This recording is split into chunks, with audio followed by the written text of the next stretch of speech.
All right. Welcome to this edition of Morgan ES4 podcast. About 9 o'clock here on Wednesday, February 5th. No school here for most of Southern Iowa, or at least early outs for a lot of school. We didn't have school here in Ottumwa. Late tomorrow, we've got some ice. We haven't had snow really yet. We did get a little bit of ice. I'll be honest, I haven't left the yard. I've been outside and stuff on the sidewalks and stuff, but my car didn't move today. So, yeah, I didn't notice it was too bad, but I guess it was bad enough for us not to have school and then late start tomorrow, which doesn't surprise me about the late start, but wish we'd have went to school this morning and got out about noon. I think it was okay till about then. And then I think the problem was it was about 3 o'clock or so when things started to happen, and that's about the worst time. Yeah, that's normally right when school's getting out. Vince was saying in the chat that I think he had to park in his grass because he couldn't get his truck up the drive. Yeah, he does. So he does. Just have a little incline there. And out here in Colorado today, I'm up in Fort Collins. It was about 62 degrees, so a little different than back home there for you guys. Yeah, I mean, we've talked about this about every week. We can't complain. It's been nice. It's been really warm. It's been really cold. But overall, no snow. I haven't used my snowblower yet. I think we had one time where we might have got 2 inches of snow. That was it. But it is what it is. It is not over yet. We still have a full month. I never think anything about snow all the way through February. And then once you get into March, you might get a snow. And it might even be, several inches, but it's not going to last very long. If you can get through February, it's going to snow in March. You'll probably get a snow in April. Definitely it will snow. I shouldn't say you're not necessarily always going to stick in April. It might on the grass a little bit, but if we can get through the next 2.5 weeks, 3 weeks, the snow probably won't last a long time. Yeah, like you said, just got to get to March, and then it'll start warming up, and you'll have people trying to get on the golf course even when it's wet out. I know Sheely will be out there walking, even if it's a muddy mess. A couple days ago, I think on social media, Matt put out the golf courses are closed because it was nice. It was 50-some degrees, sun was out, and honestly, that does a lot of damage to the course. Walking around the greens and stuff because they're still frozen. Then that's where you get to where you can see every step someone takes or a golf cart makes. It is hard on grass and stuff when you walk on it when it's frozen and then thawed, frozen, thawed. Yeah, I'm not jealous of that weather right now. Like I said, it's nice here. It's gonna cool off, and it's gonna be good weather to stay inside for the Super Bowl, which is gonna be our main topic tonight. Yep. I know we're gonna go over. You got any big plans for the game? No. The kids will be here. I think Laura and her kids are gonna come. Nothing too much. It's just hard on a Sunday night with kids. We'll watch at least the first half. Tyler will be here. And then I'm gonna have to get him home. It's just he's getting old enough now where, if the game's really close, and he's one of those when he was about 4 or 5 years old, he loved Tom Brady. Well, now he loves Patrick Mahomes. He's one of those guys. But so he likes the Chiefs. So if the game's really close, he can stay till the game's over. I mean, he's old enough now. He can go to bed at whatever, and he'll be okay. But when the kids were younger and everything, and just, with being divorced and getting kids back and forth, if I had the kids, it was just always kind of tough. But older now, so it'll be kind of depends on the game and what Tyler wants to do. But yeah, we'll just be here. Some food. Anybody wants to come on over. But nothing too big here. I'm gonna have my parents' dog. My parents are going. Now this is funny. So we've talked about how many times we've been to Florida and everything with my uncle and everything. They're actually going to Florida for 2.5 weeks now. That was actually scheduled well before going to Florida for, the months of October, November, and December. This was actually scheduled to get out of the weather for a couple weeks. So I'm going to have the dog starting Saturday or Sunday morning when they drop him off. So that makes it a little bit, not that he can't be here, but a little more difficult just to go do whatever you want when I'm not used to having a dog. Yeah, you're gonna have a full house. Are you making any special food or anything? I'll make chili. I'll make a cheese dip. Probably make some little smokies, and that's kind of my staples.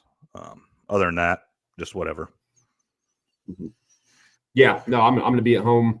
I got to get on the road on Monday morning. Actually, heading to Vegas for a trip down there. So yeah, I'm not gonna get too wild. Like I told you before we got started, I got plenty of prop bets I'm going to have. A lot I haven't placed yet, but some I've got written down. So we'll kind of get into those as we go on. But let's get started with the game. I think it starts at 5:30 for you guys. I have a time 4:30 for me, so that I'm okay with. Should get over at a decent time. That way we're not up late. At least we're not on the East Coast. That's I don't know if anybody listens to Murph and Andy or two guys, the Iowa Everywhere people. They're really good. But Chris Hassel lives in Miami, or I think it's Delray Beach, but essentially Miami. And like when Iowa State played Arizona last Monday, a week ago, about 10 days ago now, it didn't start till 9 o'clock. Or when Iowa played UCLA and USC, started 8, 9, 10 o'clock. He goes, that game didn't start till 9 or 10:15 out there. So he goes, there's no chance for me to stay up. And so just being on the East Coast for watching sports, and with all these conferences going from coast to coast now, I mean, Big 12 has Central Florida, so it's Eastern time zone. West Virginia is Eastern time zone. It's hard, and you just have to be willing to stay up. And with all the services and everything you have to have, it's costly, and it's sometimes painful to your sleep habits. Yeah, especially now that we're getting older. I even noticed too, I like to get to bed a little bit earlier time. So I still think Central and Mountain Time are by far the best for watching sports. I've lived in both. I've lived on the East Coast too. East and West are definitely the worst. East for sure is the worst in my opinion, but Central and Mountain are definitely the two best that you can have.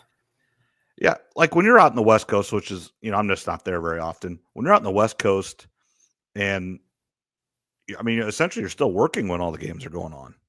A 6 o'clock start here, 4 o'clock out there, you're still right in the middle of the workday. I mean, that's tough. Yeah, it's definitely a lot earlier. I mean, for the Super Bowl, for people out in California or just the West Coast and all, it's going to start at 3:30, which on a Sunday, that's no big deal. But during the week, you can have games starting at all sorts of times, 1, 2 in the afternoon. People are still in the office. So how much work actually gets done in a lot of these offices or workplaces when there's big games going on in the middle of the afternoon, who knows?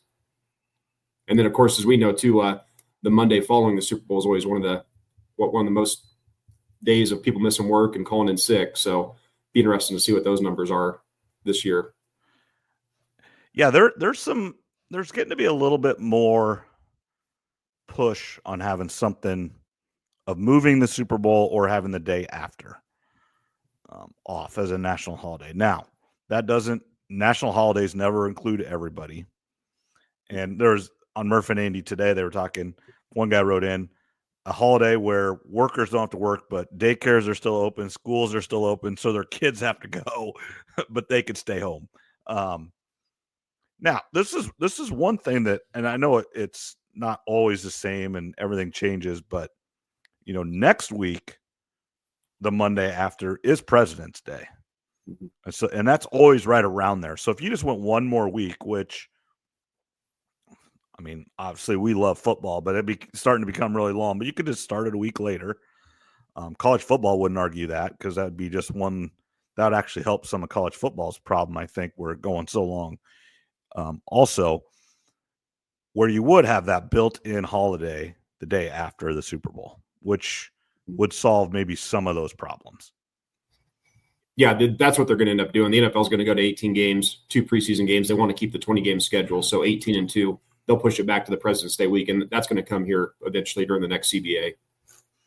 Yeah, I mean, that's just where you don't have to make a holiday or really change a whole lot. Just build that in, and then so most people do have that day off the next day.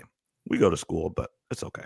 Yeah, some people get off no matter what. Even if you, like you said, if you make it a national holiday, there's still plenty of people that have to work. I mean, hospitals, all sorts of different industries. People are still working even on those national holidays. So, yeah, if they can move it back to that President's Day weekend, that would help some. At least some people might get the day off. Yeah. I mean, I think just it would help. And, again, just one of those, my kids are getting old enough now, but your 7, 8, 9-year-old that usually going to bed at 8, 9 o'clock, it would help them a lot where you could keep them up till 10 o'clock, but you wouldn't necessarily have to get them up first thing the next morning. No, that's right. As we get into the game, I don't know if you had any keys to the game, if you had any opinions on it. I just had some stuff written down that I think is going to be important. Starting with Kansas City, I think it's important that they just don't have any turnovers, which they're pretty good at in these big games. The last 3 seasons, if the Chiefs win the turnover battle or if they even tie the turnover battle with the other team, they're 34-1. And even when the Chiefs lose the turnover battle, they're 14-9 over the last 3 seasons. Which is a really good record. You think 14-9, that's not great. But when you lose the turnover battle, that is really good because usually it's a guaranteed loss. And they did lose the turnover battle the other day, right? 1-0 to Buffalo. That one I forget. I think Buffalo fumbled 5 times in that game and recovered all 5. Yeah, so they didn't lose one. Yeah, I mean, I don't think they lost one. Yeah, Mahomes did have that fumble that he lost. I think you're right. That 34-1. I'd have to go back. Well, they did lose it, so that's part of that 14-9. So yeah, you're right on that one.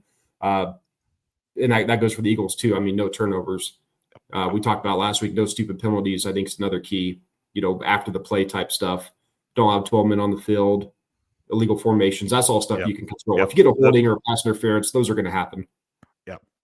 Pre-snap, and it's the tackles for Kansas City are notorious for being just a half a count early, and if it gets called, you can't argue against it, but it's really tough because they've done it all year and they're not always called for it. No, it's real close. If you watch the Chiefs, those tackles, I mean, it's as close as it can get. So we'll see how the refs do in that. I don't know if Kelsey's going to have a big game or not, but look for Kelsey after the play to be talking smack to some of these guys and seeing if he can maybe get his team a little 15-yard penalty, a cheap one. Look for Kelsey in that aspect. I think another thing is Jalen Hurts versus the Kansas City pass rush. A couple things. Jalen has taken 11 sacks here in the playoffs. Now 7 came against the Rams, but he did have 2 each in the 2 other games. He is, he's notorious for running around. I think it'll be important that if he is going to scramble, don't take a big sack. For the Kansas City defense, don't over pursue. We see it a lot when a defensive end gets past the offensive lineman. They get upfield too quick. Quarterback steps up, makes a big pass play or run. I think that'll be something to keep an eye on. And then one thing for Jalen, when he gets pressured, he ranks 37 out of the 37 out of the eligible quarterbacks, so dead last in success rate, sack rate, and yards per attempt. Kansas City also is number 6 in pressures and quarters 2 through 4. So Jalen does have some struggles there, and he has 9 fumbles on the season. So we'll see how he does when it comes to that. The flip side, though, a stat that I saw, which I thought was interesting, when Mahomes gets rid of the ball in under 2.5 seconds, he completes 83% of his passes this season and only has 3 picks. When the play goes over 2.5 seconds, he's only completing 55% of his passes and has 8 picks. So that's just something to keep an eye on. That stat surprised me a little bit. Yeah, it just shows when he's decisive, he has read the defense, and he knows what to do with the ball. He's unstoppable. Yeah, and they don't have Tyreek Hill anymore, so I'm guessing when they had those longer plays years ago when he was scrambling around, he could get away with it more, throw some jump balls. They don't exactly have that right now, so I thought that was an interesting one. And then to me, the biggest factor in this game is something that really no one's talking about. We know Reed, his experience, Spagnuolo, all these other coaches. Kellen Moore, the young offensive coordinator, it's only his second year being an OC. And what I'm interested in is, does he get pass happy?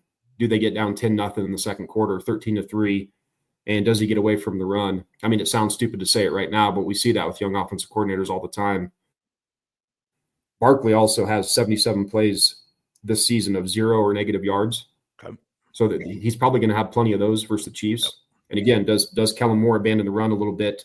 I think one key for the Eagles is on the first series or the first 3 plays of each series, Saquon needs to touch the ball at least once. Right. I would say don't try to get too cute on the first or second series of the game. Try to do some big play action on first down, incomplete pass. Now you're in second and long. another incomplete pass, 3rd and long, all of a sudden you're punting and Saquon never touched the ball. Right. Saquon's got to touch this ball a lot. I mean, 22 to 24 times minimum is kind of what I think is a good number for them. I'd like to see him touch at 30.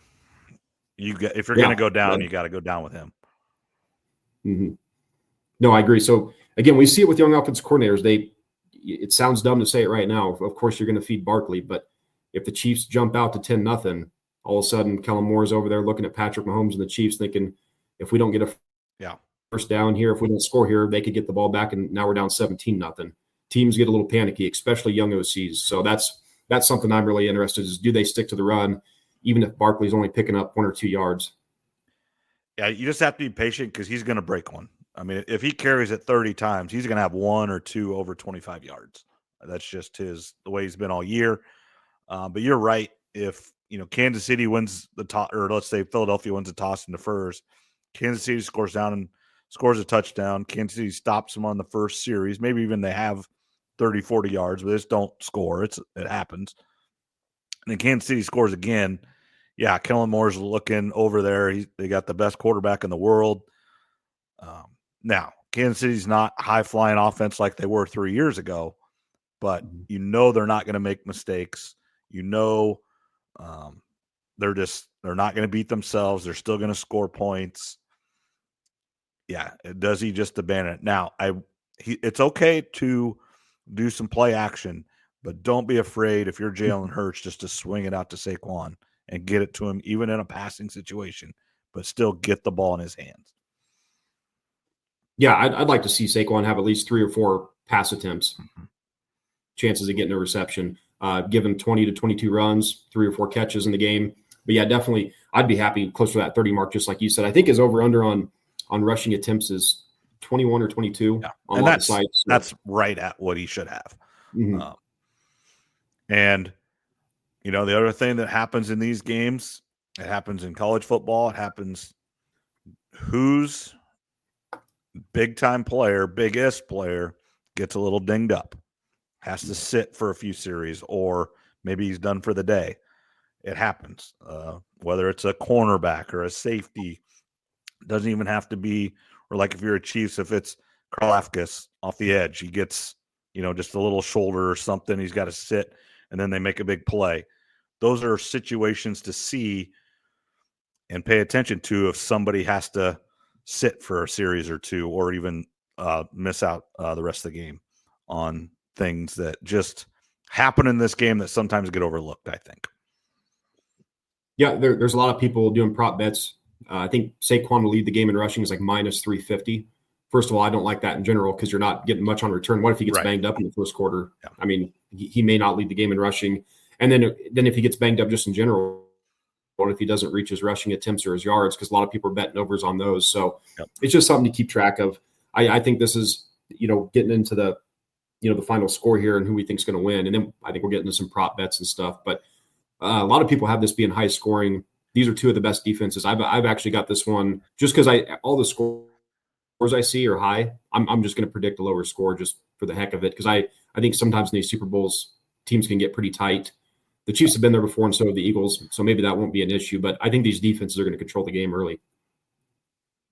I agree. I don't have this score very high. Now, here I got a question for you. So I'm in Whitford's playoff pool. I think you've been in that before. I don't know if you are this year, but you've been in it before. So you have to pick the winners.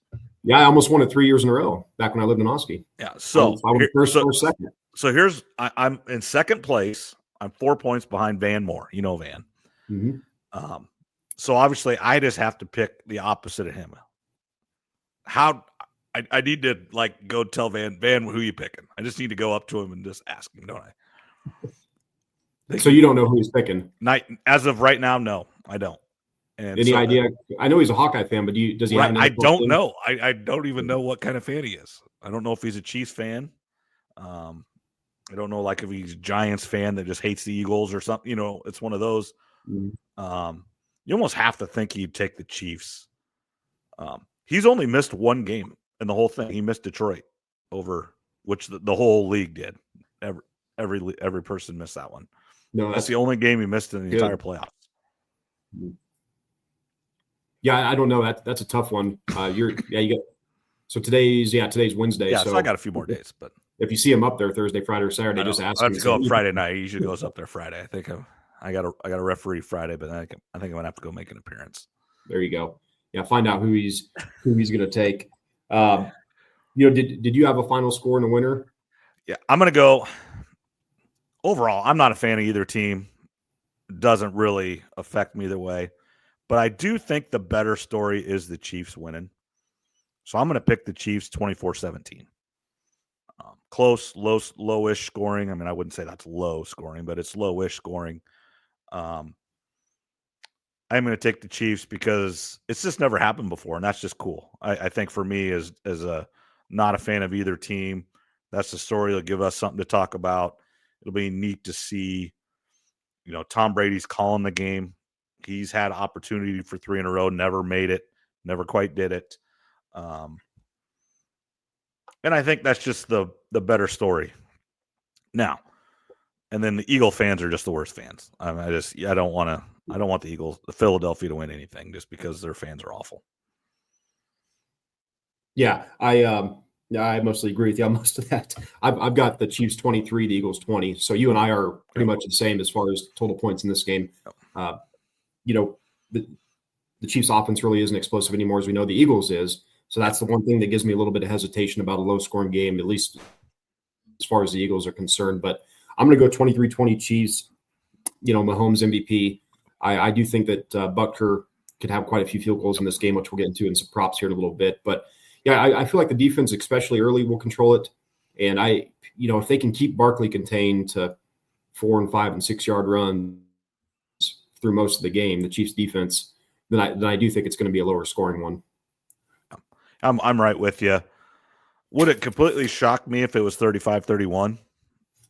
Either way, no. A couple big plays by, you get Xavier Worthy outside. He's gone. Devontae Smith's gone. Saquon hits a 60-yard run. I mean, it happens.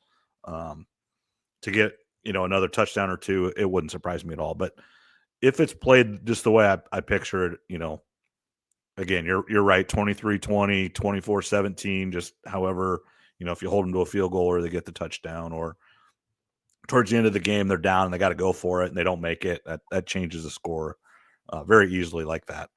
So we're very much the same. Out there in Denver area, Colorado, they're probably big Eagle fans. They don't want the Chiefs to win, do they? Yeah, for the most part, I've got a couple customers actually. They're Chiefs fans. I grew up near Kansas City or in Kansas, so I got a couple of those. But yeah, I mean, most people out west here rooting for the Eagles. Yeah, because they really have no one's an Eagles fan, and they're out there. They're Chargers or Denver, or even get San Francisco. The Chiefs beat last year, or whatever. I mean, it's just you get everything out there. But again, and you touched on it, just with the NFL going to 18 games soon, which I read a thing today that they're not going to. I just don't see how the players' union is going to be able to stand up to the NFL. They're just not going to be able to. The NFL is just going to say, we're doing this. Do you want to play or not? And the NFL is stronger than every other organization where the players strike and everything. The NFL will be like, you strike, you're out. I mean, we don't care. Because the thing with the football with only 53 players and with 11 being on the team at the same time, obviously it would go down, but there's lots of players that would love to be in the NFL. Mm-hmm. Yeah, they're going to go to 18. They'll give players some more money, some other things. They'll probably expand roster. Yeah, that's the thing they're going to have to do. Another bye week, right? So it's just the season's going to be longer. Another bye, 5 more players, more money, more guaranteed, more health. Essentially the benefits are going to, the pay is going to be really no more because they're paid on a 20-game contract right now. They're paid the same through everything. But yeah, just their benefits and everything else is going to go up quite a bit. And you're going to, the thing the NFL's, they're going to teeter on here is the reason no one watches the NBA. And sometimes baseball on that Sunday afternoon is hard to watch, is the load management and just guys taking days off. Now, some of it, they play 80 games, 160 games, but you start playing so many games, and we saw it this year from Christmas on, the Chiefs didn't have to play, and they're still right where they need to be. And you keep adding games, the likelihood of if a team can go 14-0, everything, they're going to be able to sit longer because it's going to get spread out more. When there's only 16 games, everybody's a little bit closer. The more games you play, the more spread out it can be. Now, again, it could be, like the Lions and Vikings, where it's the last game, last everything, and it's for all the marbles. But the likelihood of that is less. Mm-hmm.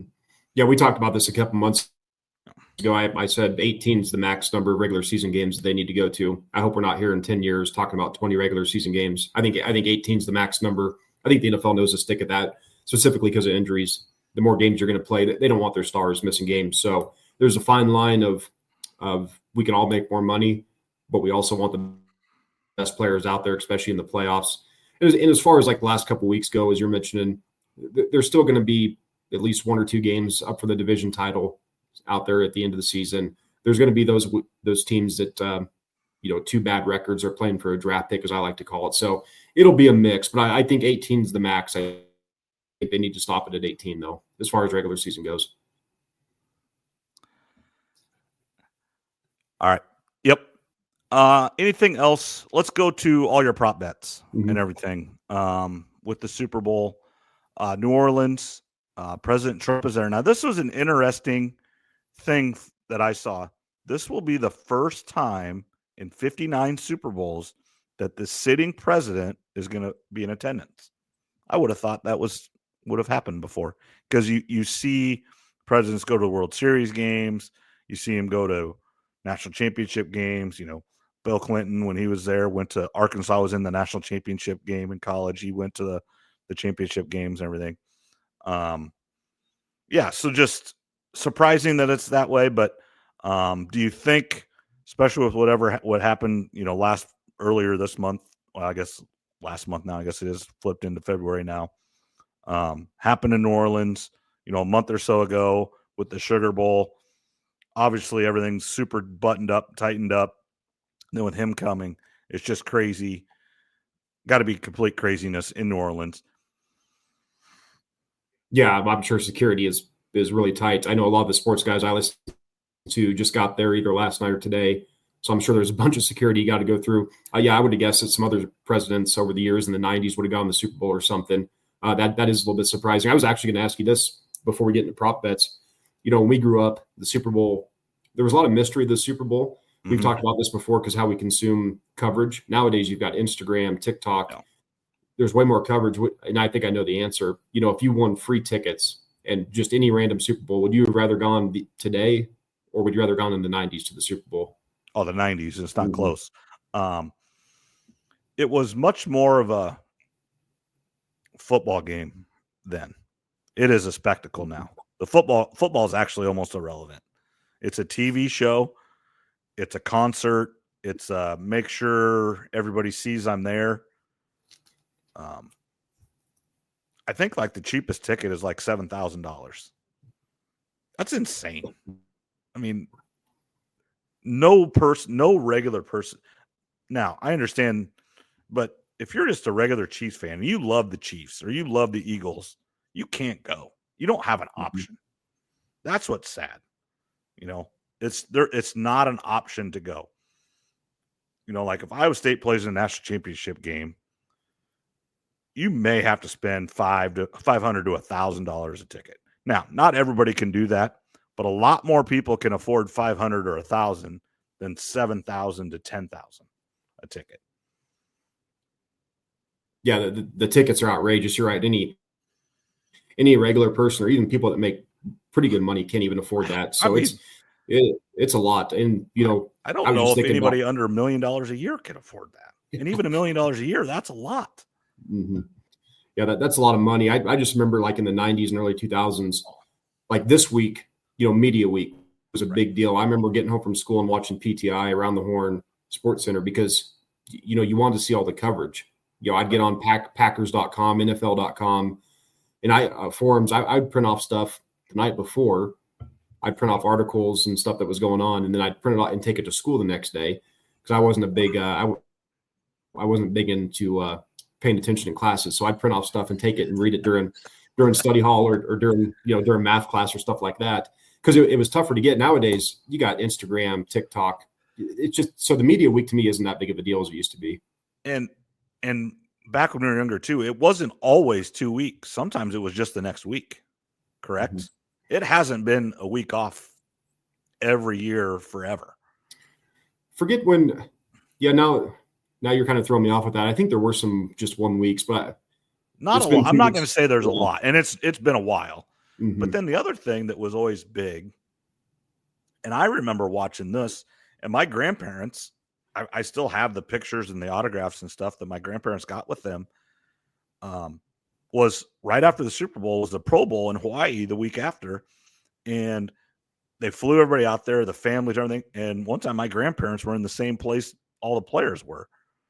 And my grandma got pictures and autographs of, Carnell Lake. And there's a bunch of Steelers and I don't know if it was everybody or at least the Steeler guys were there.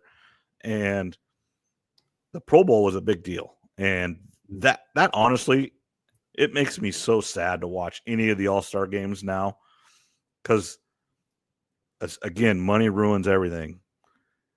That these guys don't – I think we talked about this too. The trip to Hawaii doesn't mean anything because all these guys are making buku bucks. They can all fly their whole family there and do it whenever they want. Back in the mid-'90s, the best guys are making $1 million.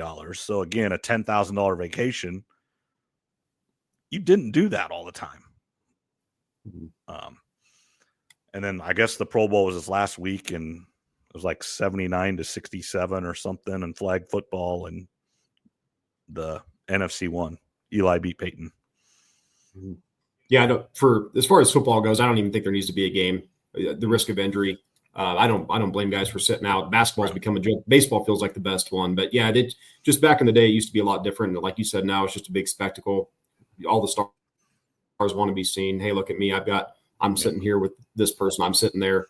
I was kind of curious. I wonder if Caitlin Clark will be at the game. I haven't heard anything if she is or not. I would be shocked if she's not in the same box as Taylor Swift.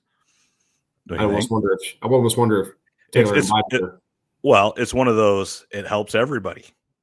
Obviously, they're going to have the box. Kelsey gets it. Taylor Swift. It doesn't matter who gets it. They have the box.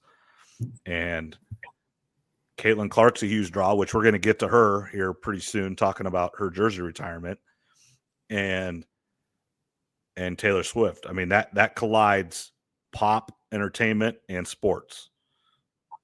Biggest pop star in the world, and I would say the biggest sports star in the world right now. And I think it's everybody.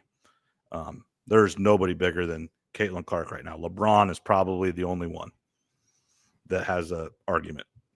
Yeah, it definitely feels like that. So I'd be interested. As we get into prop bets, I actually haven't seen anything about how long they'll show Taylor Swift. Yeah. I haven't seen it, at least on DraftKings. DraftKings is where I'm doing most of mine at.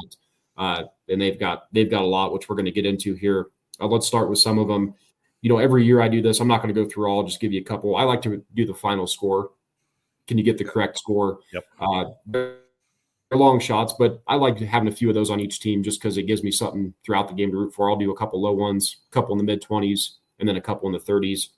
But for example, my score of 23-20, you can get that at 70-1. Okay. If you want to do the Chiefs 30, Eagles 24, you can get that at 110-1. And they're all about what's the most frequent, or what's the lowest odds score? So what is the score they think it will be? I think the lowest one I found was 50-1. I think that was 27-24 or something like that. I didn't write them all down. Yep. I'm going to start placing some here as the weekend gets closer. But the 50-1 is about the least odds that you can get, and then it goes up to like 170 or 190-1 depending on what score you pick. Some scores they won't even let you. Like if you want to go some weird score, right? They're not even letting you bet it. So those are fun. I think first touchdown in the game, Dallas Goedert at 19-1. If he can get the first touchdown, I think there's some good money on that. Juju and DeAndre Hopkins are both 30-1.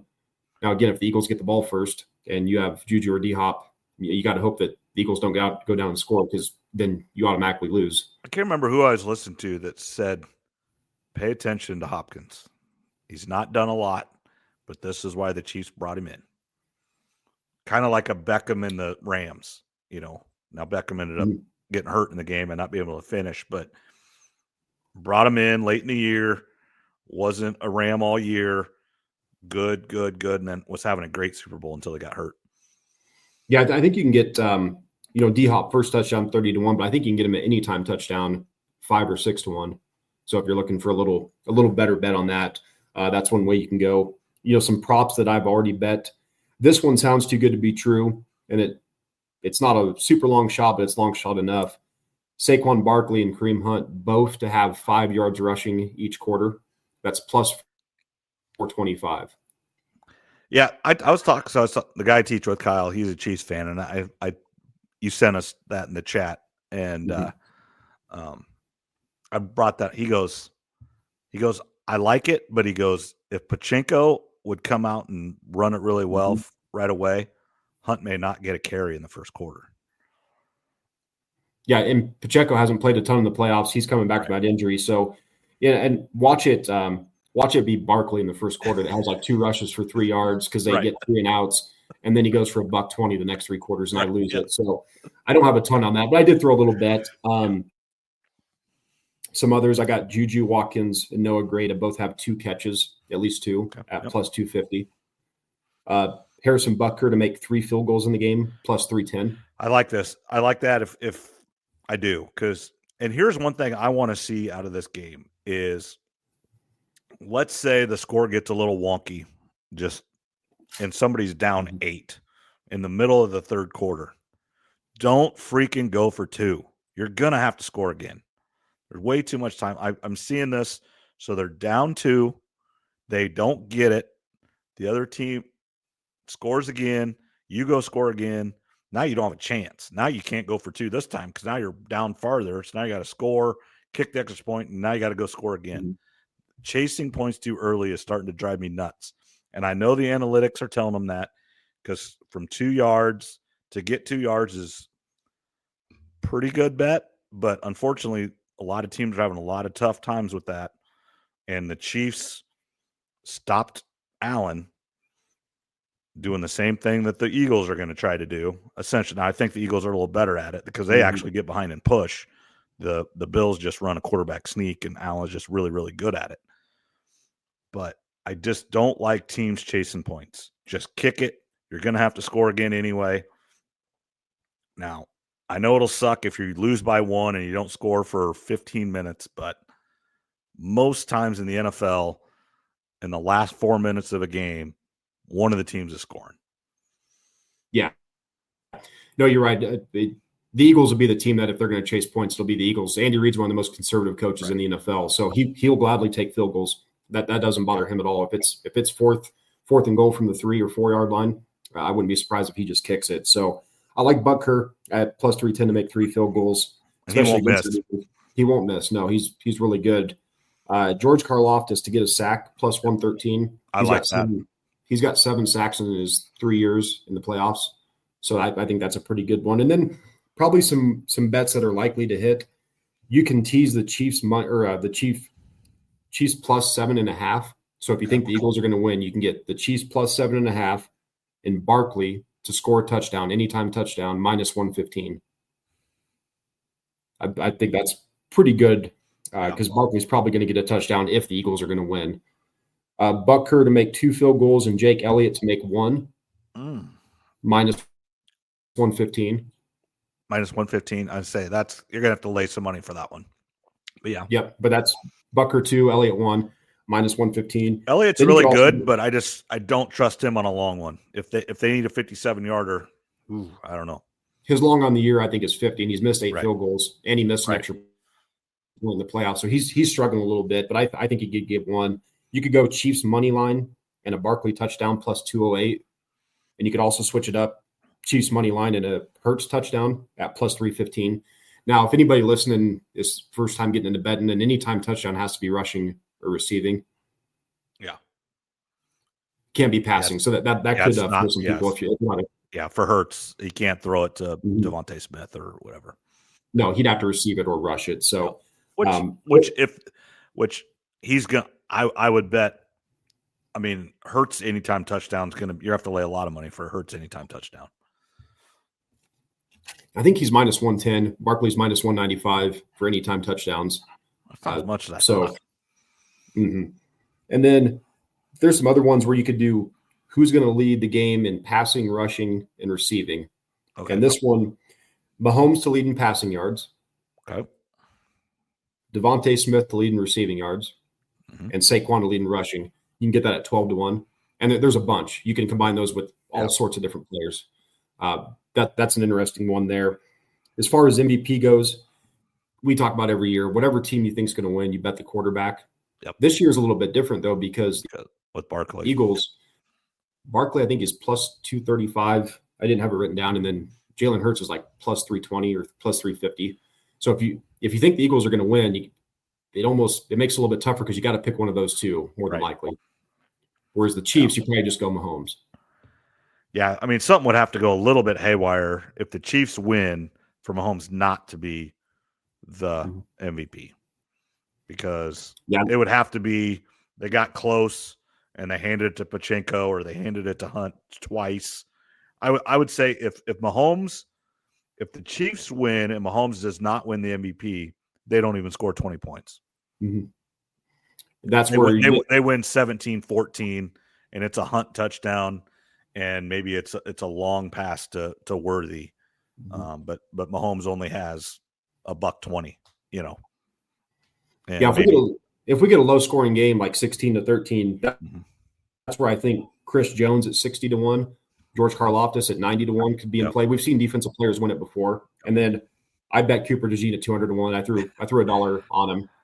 He's their punt returner, so if it's a low scoring game, he has a punt return for a touchdown and maybe a game sealing interception. He could win it. Yeah, again on a 16-13 win, and he has the game sealing interception, and maybe he gets 2 interceptions or a fumble, a forced fumble, a good punt return that sets up a winning field goal or touchdown. I mean, yeah, it's a long shot. It really, really is. But he proved it at Iowa. He can make a play. Mm-hmm. Now, obviously, he's not a standout athlete in the NFL like he was at Iowa, because they're all that way. But if he gets an opportunity and he gets an interception and returns it to it, and he gets a little bit of blocking or he's out in front, he's scoring. He knows how to score touchdowns. Mm-hmm. I saw a thing on Twitter today. They were showing his highlights in the championship game against Van Meter. I mean, he's just untouchable, which is why small town Iowa football, when you're that good of an athlete, you're untouchable. But he was untouchable at Iowa. And a couple, he won Iowa football games. And you can make an argument he won one that they didn't win against Minnesota. But they needed a play. He made the play, got called back, and that's fine. But he still made the play. It's one of those, Louisville won the national championship. Well, they had to give it back. Well, they still won it. I mean, we all watched it. Memphis made the Final Four, got beat on a Mario Chalmers last-second 3. They still made it. The banner's not up. Michigan made the championship game 2 years in a row. We all watched it. Reggie Bush still won the Heisman. Yeah.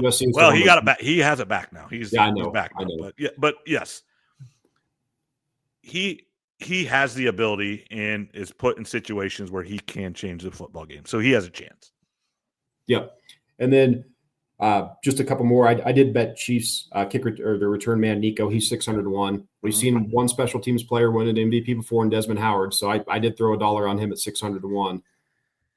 And the Eagles special teams can be a little hit or miss. And remember last Super Bowl between these two, there were some special teams plays. So at 600-1, I had to throw $1 on it.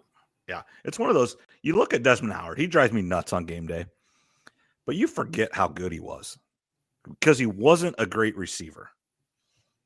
He was a return guy. That's what he was, kind of like Rocket Ishmael, a little right before him. He was a return guy, but he won the Heisman Trophy and a Super Bowl MVP. Not bad. No, and that year when he was on the Packers, he almost didn't make the team because he was injured a lot. Mike Holmgren talked about it. They had serious concerns about signing him because of the injuries. They didn't And he's little. He is not very big. It wasn't a talent thing. It was just he was injured a lot. So if you have a guy on the roster who's injured all the time, he's taking up a roster spot. So he just about didn't make that team. And if they wouldn't have had him, they probably wouldn't have won the Super Bowl that year. So that's a long shot there. And then the last two here, you can bet on the Chiefs and Eagles, their first drive, what it ends in. You can end in a punt about plus 120. Yep. And then you can end in a field goal attempt plus 330 to plus 360. And like I said, with the defenses, I think there's some good money on those first drives, a punt or a field goal attempt. Yeah. And you can do either team. And then the final one is under, both teams combined, under 285.5 rushing yards, minus 115. Say that number again. 285.5. Okay, 285. Both teams combined. Barkley could have 180 himself. I think he's going to struggle to get about. Well, I don't think he will, but I'm just saying, he could be at 95 and then break a 60-yarder, and all of a sudden he's at, and that's a couple of games where he had 200 yards. He was at $110, $115, and then broke a 60-yarder at the end. I think he's going to. I do think he breaks 100, but it's not by much, and it's a struggle. It's the 25 to 30 carries to get to $1. That I'd go under on that one. I just don't think neither team will run it that well. They're gonna have to make some plays in the air. Yeah, I think Hunt's averaging like 44 yards a game or something. The Eagles defense is really good. There was one guy I was listening to. He thought the number should be closer to 260 rather than 285. So if you can find that one at minus 115, there might be some good value on that one. Plus, both these teams like to run the clock a lot. This could be a quicker Super Bowl with the clock running the ball. So I think the under on that one's probably a good bet. But that's, you can get on DraftKings and you can pick player receptions plus an anytime. You can combine everything. There's hundreds of thousands of different combinations of bets you can make. So it's fun getting on there. I've already got some placed, and I've got to get some more just because I don't bet a lot during the season. We've talked about it, especially spreads, because it's so tough. I mean, there's a reason Vegas wins a lot of money on sports gambling. Most people are bad at it. But for the Super Bowl, the final game of the season, I'm gonna have plenty of bets out there. Just I want to enjoy the game. Each quarter, I want to have something that I'm paying attention to and rooting for, because it'll be a while till football gets started back up again. Do you get any football squares or anything with that?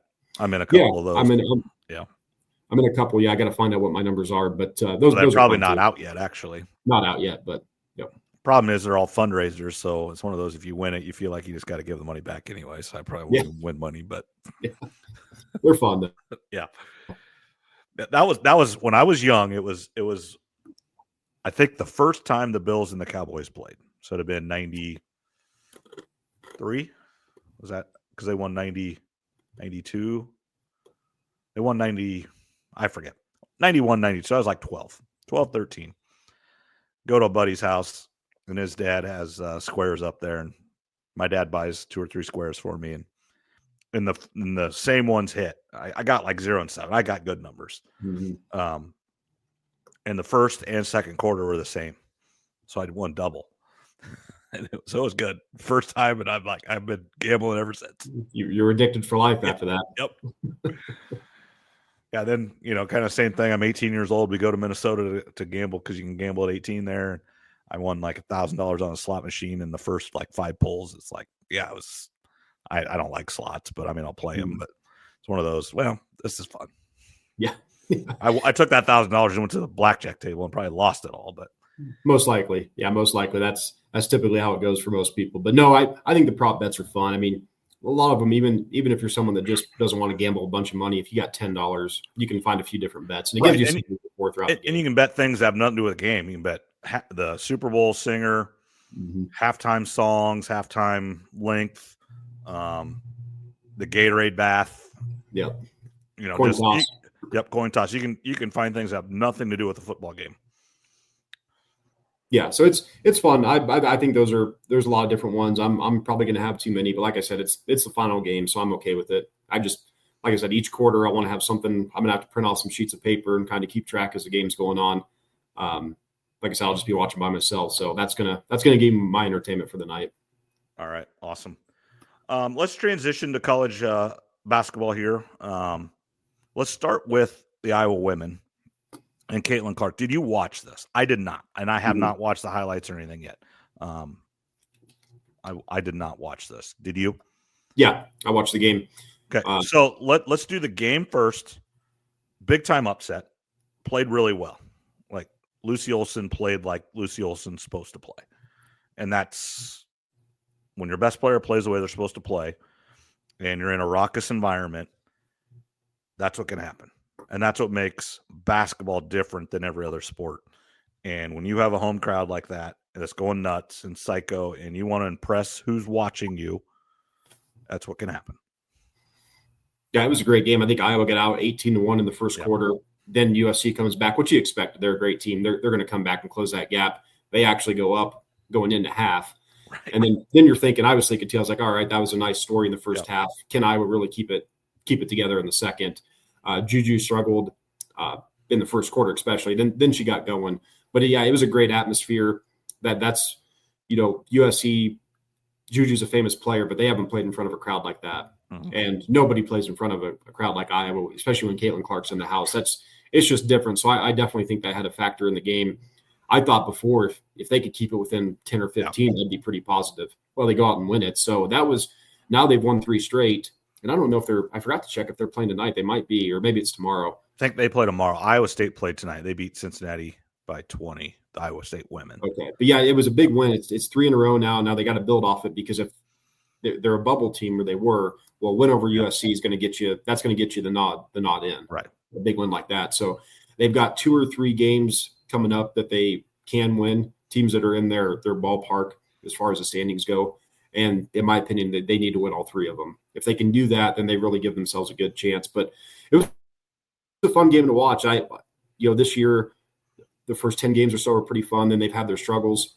And that game versus USC, it felt like watching a game last year. And kind of as we talked about with Caitlin Clark being at the Super Bowl, one reason it felt like this, and she wasn't playing, but she's in the crowd. Caitlin Clark is there. Everything's a spectacle. Everything's first class. Iowa knows how to do it.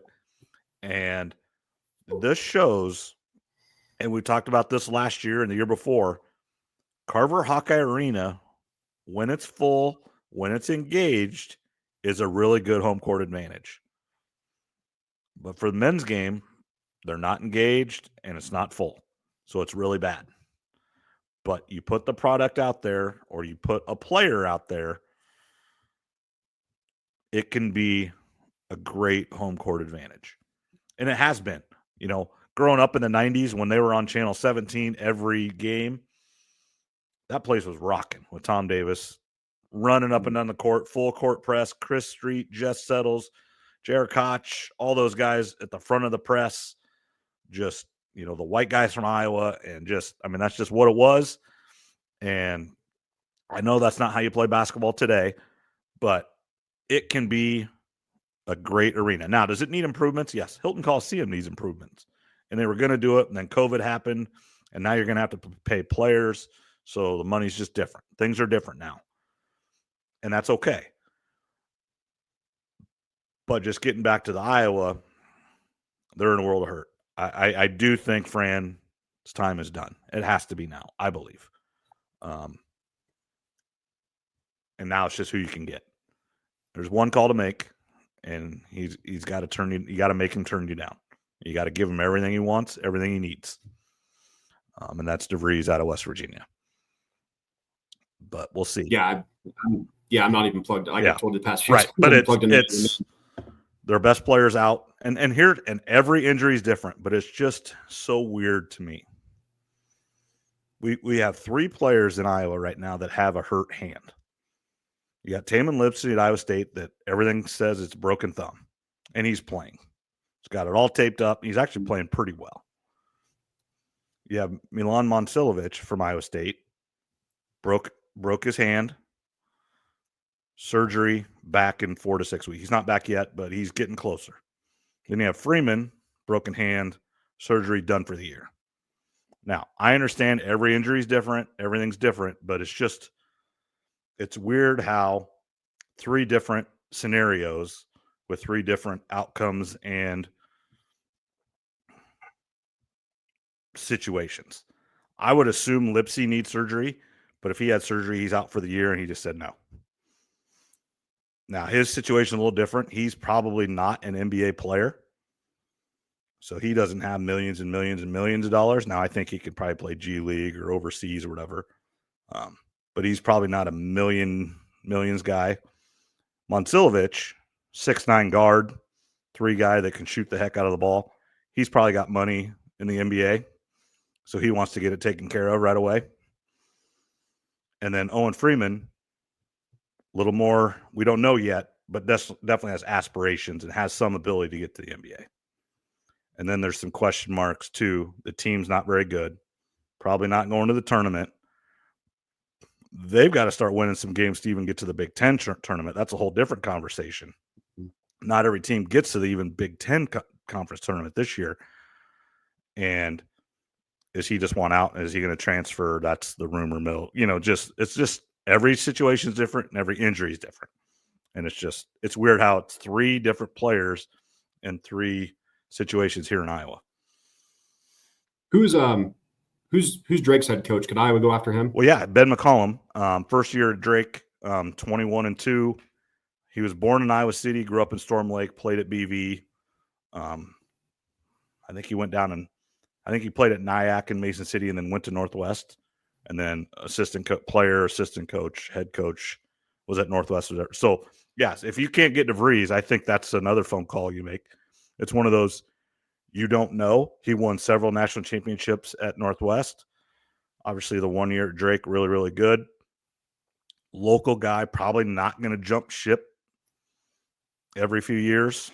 And that's the one thing that I'd wonder a little bit about DeVries and him. They're both in their first year at their place now. And they've both proven to be pretty loyal before then.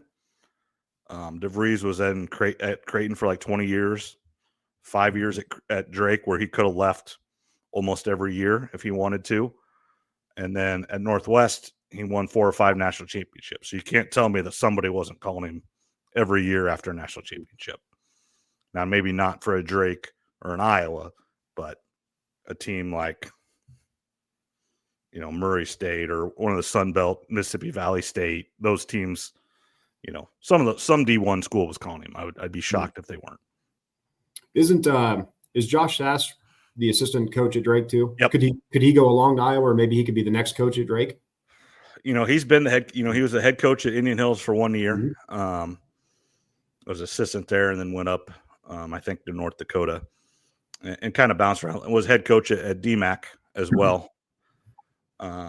Yeah, he could definitely go to Iowa and be part of that, or he could stay. Again, it depends what Drake wants.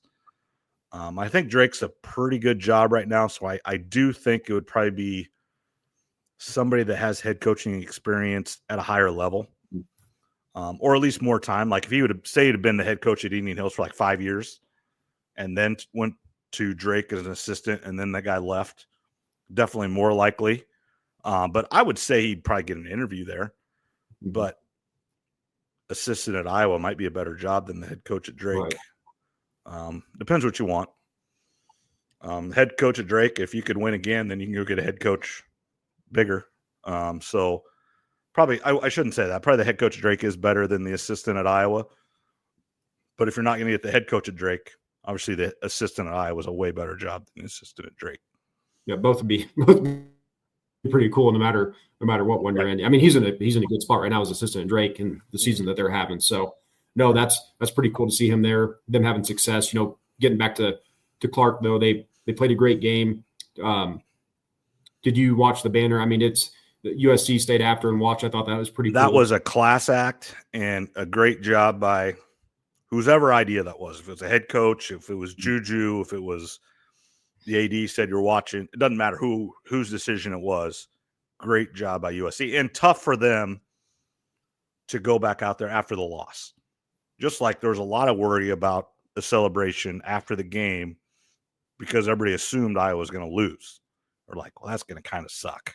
Now, again, they're celebrating stuff that had nothing to do with on the court, but it just turned into almost a perfect day at Carver and for the Hawkeyes. Yeah, no, it was. And I think, obviously the Indiana Fever are going to come and play a preseason game there. That's going to be a big deal. I think they need to do that every year, play a preseason game in Iowa City or Des Moines. And then I'm sure they've already talked about this. Probably Quad Cities too, if you wanted. I mean, each year bring back the Final Four teams, both of them if you want, for a Saturday game. Maybe on Friday you have autograph sessions at Shields. I'm sure maybe they already even do that. But if you could get Caitlin Clark back for one home game a year where she's in the crowd, and then get her back for a preseason game every year, that'll really help. Obviously, it's going to be a full crowd during both of those games if they do that. I think she did say I did see she'd only been back to Iowa City twice since she was done with the season last year, and I understand it. She went on the awards tour right after the season, and then was drafted and went. I mean, less than a month after she played that game, she was playing for the Fever. Speaking of the Fever, let's kind of go right to that real quick. They're better. One, they got a better coach, which needed to happen, but they've got better players now too. And re-sign the one they needed to. Yep. Yeah, they brought back Kelsey Mitchell, what was a big deal. That was a first step. Yep. And then 3 impact players. Natasha Howard, she's a 17-6-3 player. DeWanna Bonner, who's going to be an enforcer. She's a 15-6-2. And then Sophie Cunningham, who's one of my favorite players in the league. She can start or come off the bench. She's an 8-4-2 player. Their title odds went from 13-1 to about 4.5 to 5-1. So they're most people expect them to be in the Final Four this year, competing to get to the finals. And that's good on Indiana. The GM, the owner, whoever, hey, we've got it right now. Let's go get it. They have to. They have to try. Again, you're not guaranteed, but they're trying. And last year they kind of went with it, got way better. And we talked about it all last summer. But they realize what they have, and they've got to prove to Caitlin that they're going to win, or else free agency does come up, and she doesn't have to stay there. And they want to make every reason for her to be a career Indiana person. It's close enough to home. Its culture is close to Iowa as you're going to get for a WNBA franchise. Small market. They've got the biggest draw in the game. You've got to make money on it right now. Yeah, like you said, good on them bringing in 3 impact players. They brought in a couple others too that'll be role players, which will be good. Yeah, they're not messing around, and you'd like to see that. She was way better last year than anyone expected, and then her MVP odds are plus about 235, 240, depending where you look. I will be placing a bet on that before the season. I think she's got a real chance. I mean, with these better players, I think I could be way off on this. I'm trying to go off memory, but I think the most triple doubles in a single season in WNBA history is like 6, maybe. I'd have to go back and look it up. She could easily have that this year with these new players around. And then you got to remember her and Kelsey Mitchell, Leah Boston, and Lexi Hull. Those two already played a full season together. Now they're going into year 2, and these other players have been in the WNBA for a long time. They should get off to a much better start this year than last year. They should get off to a quick start. It'll be interesting. Has the schedule came out yet? Like, are they playing as hard? I mean, the WNBA knew what they were doing, but they put them in a unattainable position. There's no way they were going to be in a good start.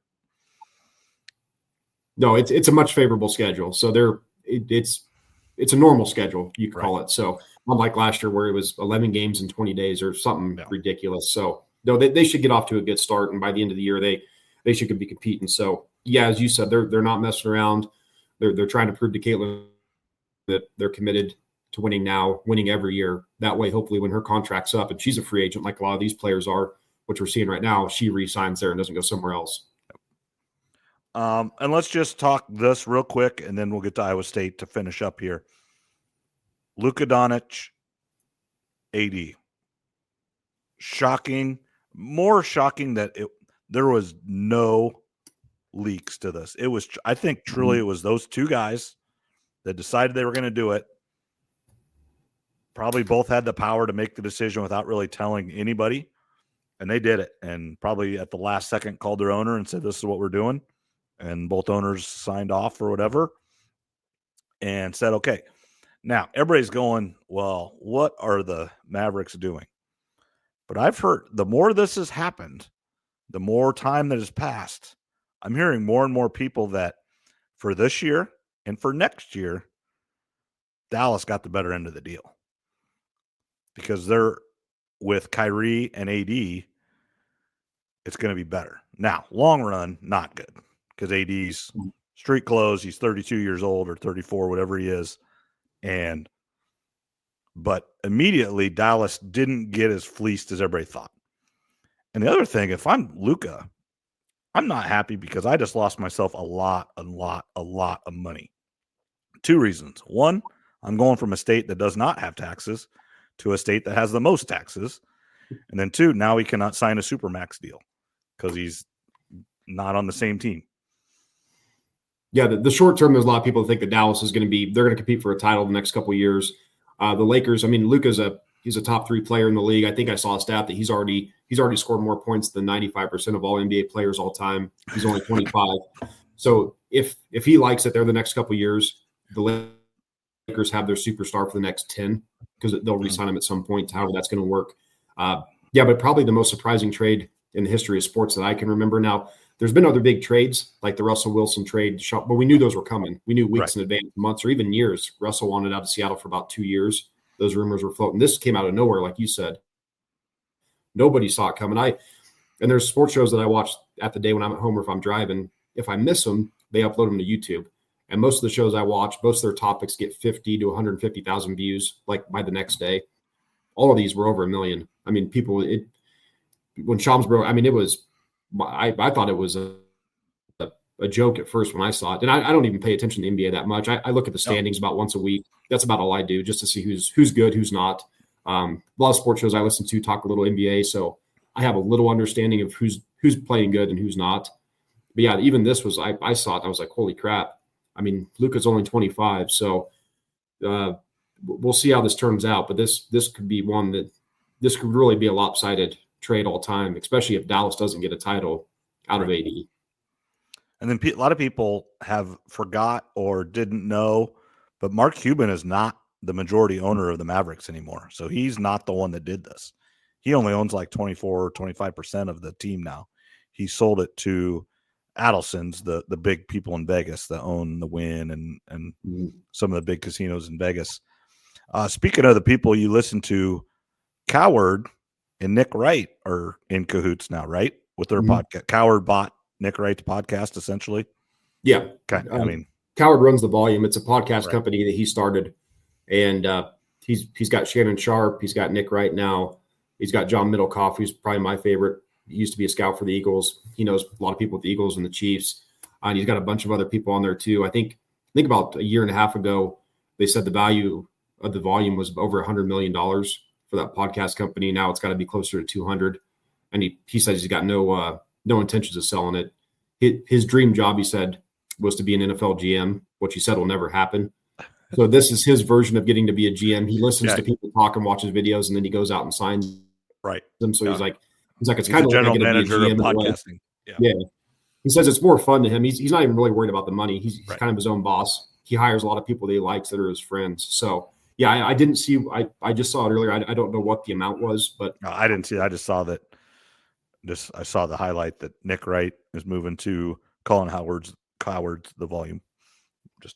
To the podcast, but Nick Wright will still be on FS1. A lot of those guys are all connected, and I think they're down in New Orleans. So, those are some of my favorite guys to listen to. So, all right, now last topic here, Iowa State. Did you watch any of the 3 games, kind of the last 10 days or whatever? Nope, I'm still not into college basketball, so I'm gonna let you take the lead on most of this. But I know they're struggling right now. Right. So there's a bunch of ways to look at this, but. So if you look at it in they've lost 3 in a row. They're falling in every metric. They're falling in the rankings. They're falling in bracketology, everything. But since Monsilovich's injury, they're now 3-4. So they kind of are what they are without him. And if you look at it game by game, it's not as bad as you think. You lost on a Hail Mary that forced overtime at Arizona. If you could have won that game, so there's one loss. And then you lost at Kansas on Big Monday, where this is an unbelievable stat. Bill Self is 38-0 at home on Big Monday. That is unbelievable. So you were not winning there. I don't care what you were. You could have been number one in the country, undefeated. You were not winning there that night. Now, the argument is you shouldn't have got beat by 17, but you weren't winning that game. And then individually, the loss at Arizona isn't bad either. The one that has everybody in a fit, and me too, is the 19-point loss at home to Kansas State. That's the one that's driving everybody nuts. And me too. I mean, they didn't show up. They looked tired. There was about 3 minutes left in the game, and guys were just done. They were throwing the ball away. It was not a good look. And that's where there was a lack of effort, lack of just almost desire. Are they tired? Do they not like each other? That's where all these questions come in. Now, I follow Iowa State more than anybody, probably about. I'm not going to say I'm the most diehard, but you're not going to meet very many people more diehard than I am at Iowa State. So I watch everything. I listen to everything. Everything I've seen and heard, the guys still like each other. It's just not working out.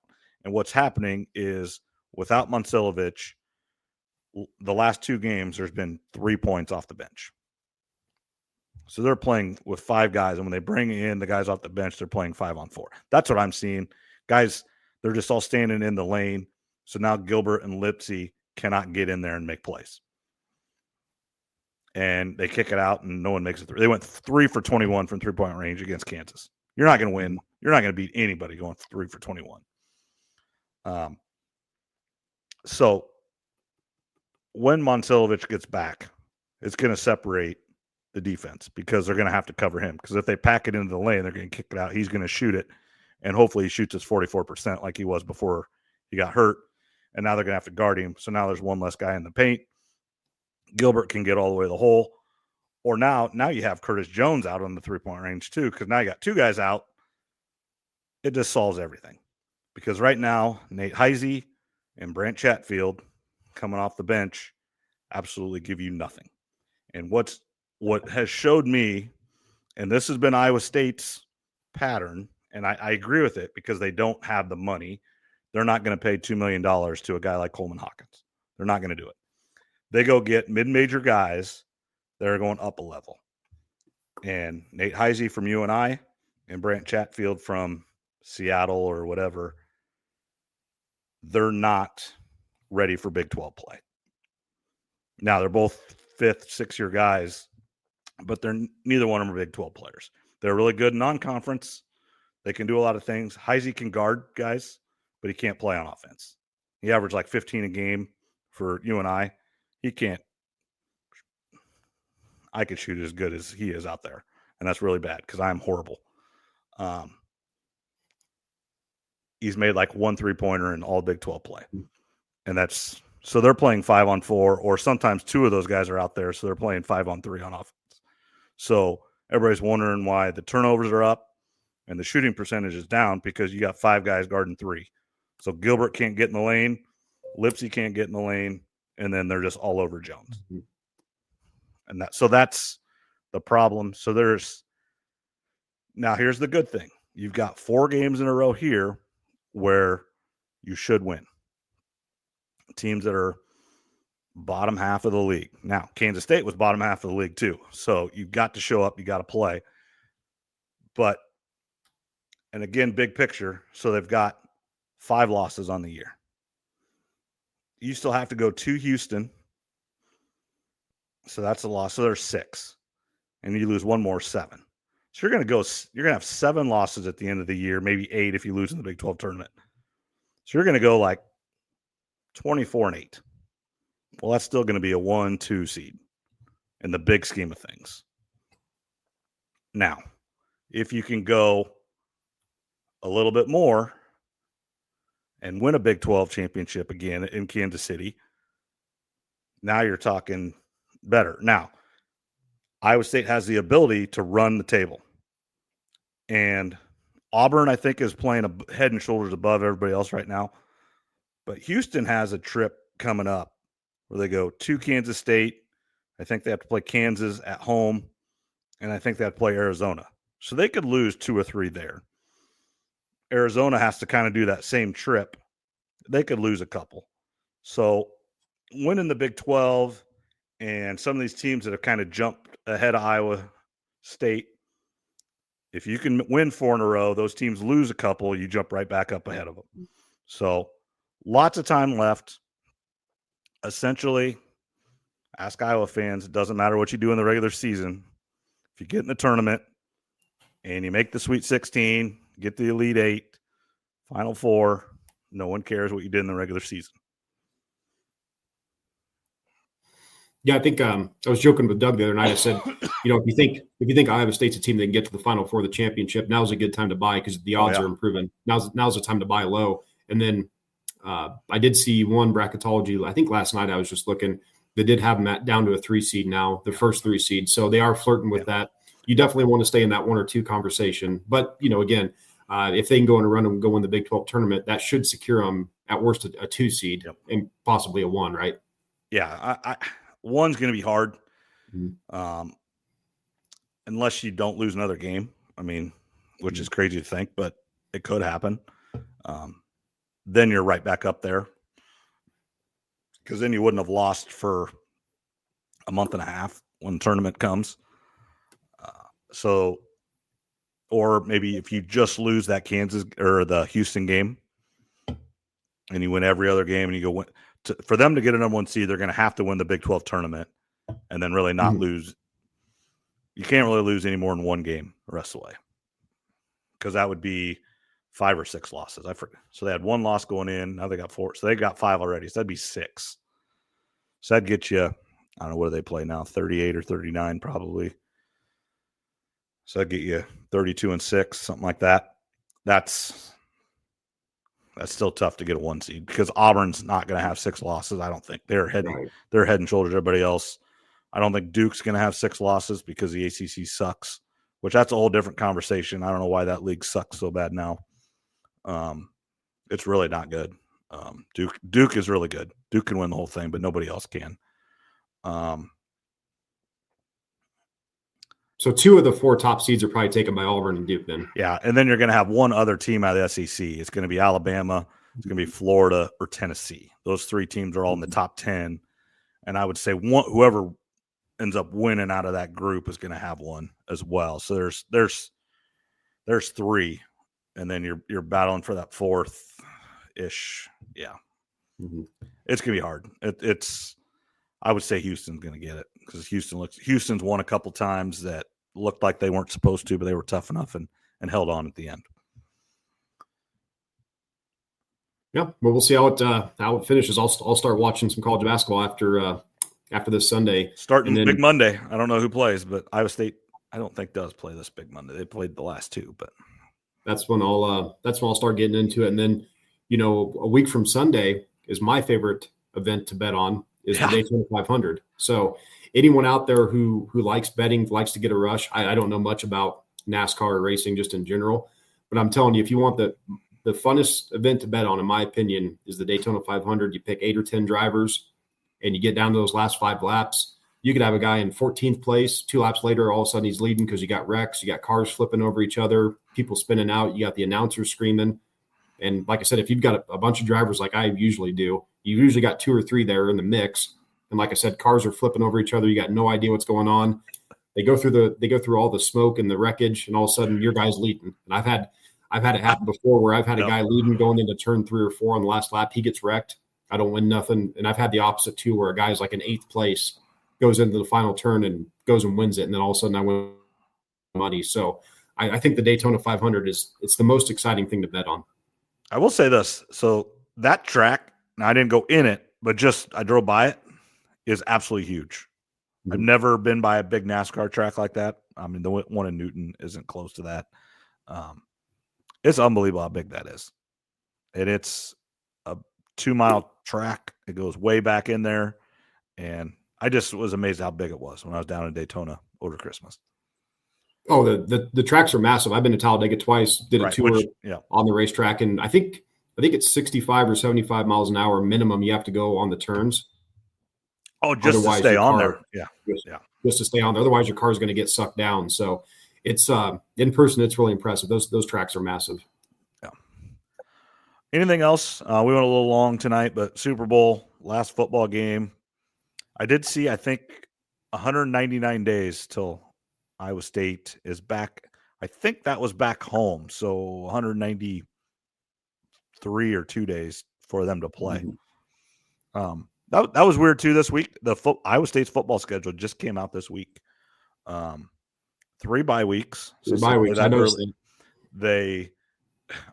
it's crazy. They start their first game is August 23rd and their last game is November 29th. That's a long season. But I do like the schedule as individual game and who it is, but they play 3 games and a bye. Then they play 4 games, then a bye. And then I think they have 3 or 4 games.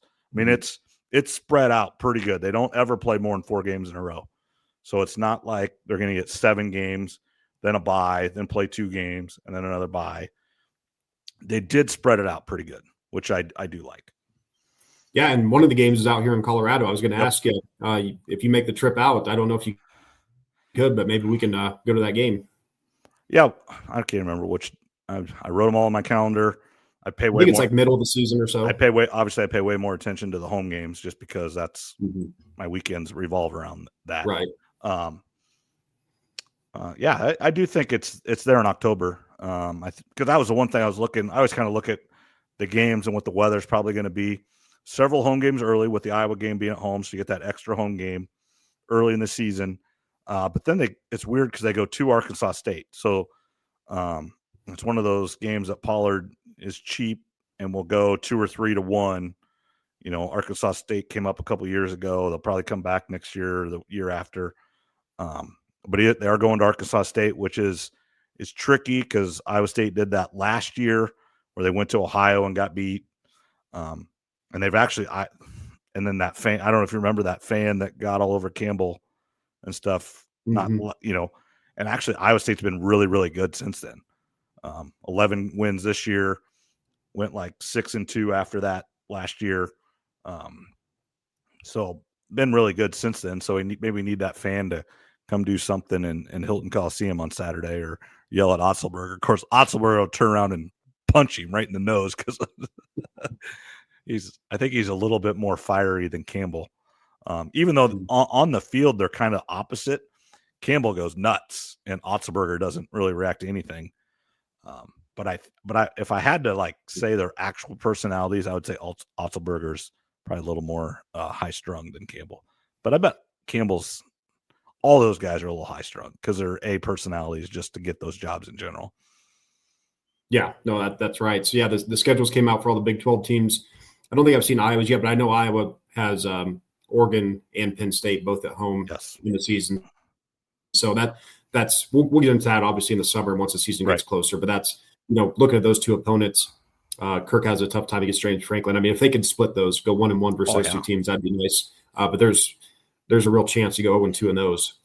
Those are 2 tough games to have. But at least they're both at Kinnick. So like I said, if you could split them, that'd be nice. Yeah, I've heard some Hawk fans and some Hawk fans on the radio and everything that they're worried about this year coming up on number of wins. They're worried about bowl game. They're worried about, not being should Coach Ferentz retired. They're worried about a lot of things next year just because they lost so many 6-year seniors this year. It didn't end up the way they wanted. They were kind of enthused and everything, but now their quarterback's hurt. He's supposed to be back, but they've done this song and dance before. And there's some Hawk fans that are worried about number 1 next year. Yeah, we'll have to see how the team looks going into the fall, and we'll go through and do record, game by game and go for the total record. But yeah, we got to enjoy Sunday, the last meaningful football game that we've got, and then like I said, we've got some NASCAR, Masters, March Madness, WNBA will start up in the summer, and it goes fast. But everybody enjoy Sunday with families, parties, all that kind of stuff, and get those prop bets in. Absolutely. All right. Thanks a lot, Trev. And we'll talk to you next week. All right. Enjoy the game. Yep. You too.